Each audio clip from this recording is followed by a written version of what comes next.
This is the mass grave which has been found in the small town of Bucha, which is on the outskirts of the Ukrainian capital Kyiv.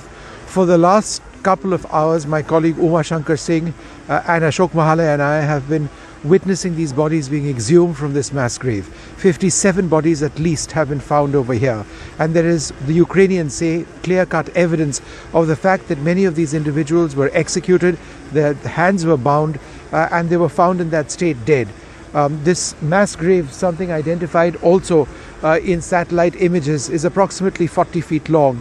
There is a large process in the investigation which is now going to take place with these bodies having been exhumed, and that process, as you can see behind me, continues. They are actually going to now be examined by forensic investigators. There was a French team which was here yesterday as well. They have the latest equipment to allow them to do, besides anything else, DNA tests and identify the way in which individuals were actually died.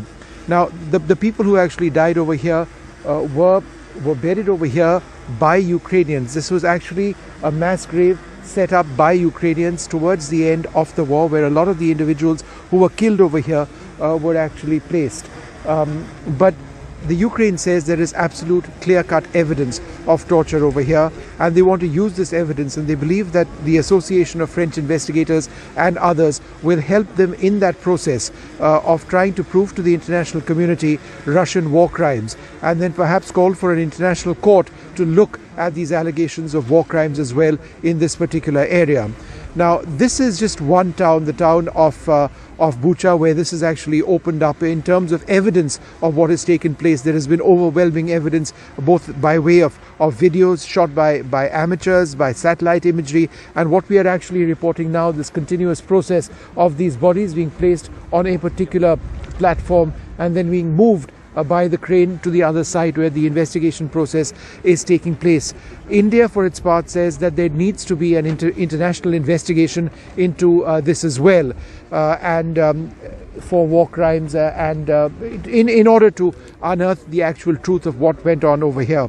But remember, Bucha is just one particular town. There are other towns as well in this entire area where the actual evidence of war crimes is only slowly emerging. There are worries that in the south of this country, the town of Mariupol, there could be many more such instances. With Umashankar Singh and Ashok Mahale, Vishnu for NDTV.